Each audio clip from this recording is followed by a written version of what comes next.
So far I've made a video pointing out Jackson Hinkle doesn't understand helicopters, and another one pointing out he doesn't understand buildings. Now I'm going to point out he doesn't understand chlorine either.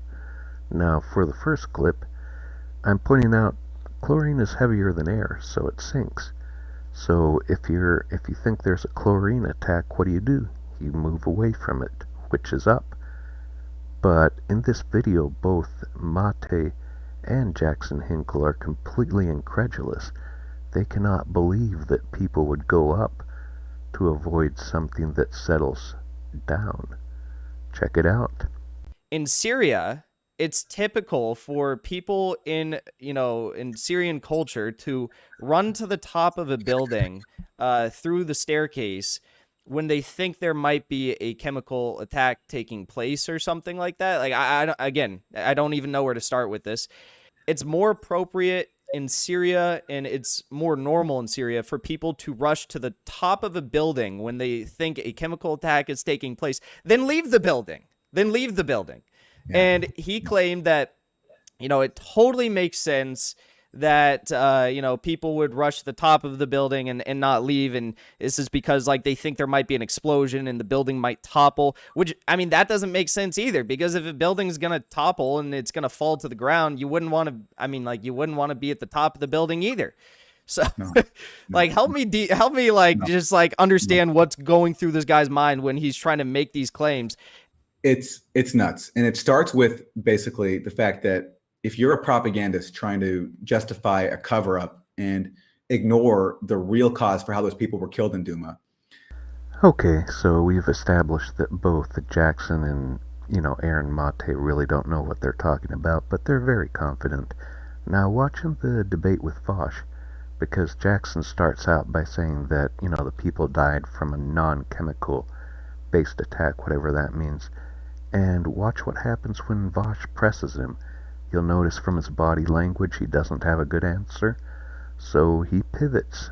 If it was a non-chlorine based attack, why were there 32 or so corpses found with death markers representative of death by chlorine poisoning?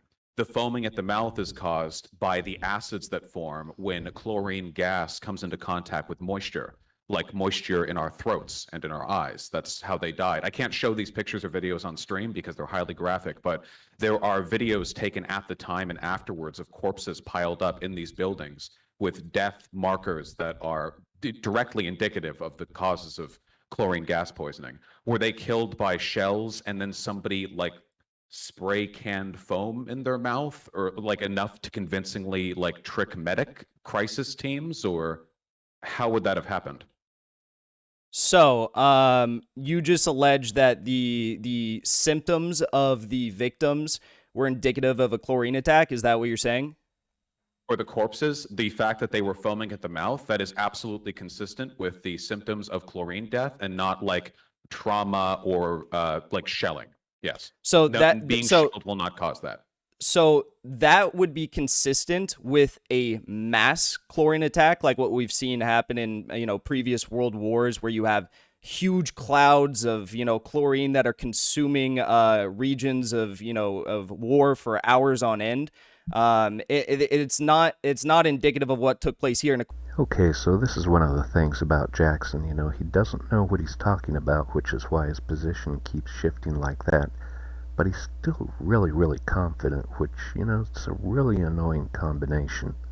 According to the toxicologists who are, again, on the ground in Duma and who met with some of the leading international experts on toxicology, one of which was from a NATO state, they found that with respect to the consistency of the observed and reported symptoms of the alleged victims with possible exposure to chlorine gas or similar, the experts were conclusive in their statements that there was no correlation between symptoms and chlorine exposure. In particular, they stated that the onset of excessive frothing as a result of pulmonary edema observed in photos and reported by witnesses would not occur in the short time period between reported occurrence of the alleged incident and the time the videos were recorded.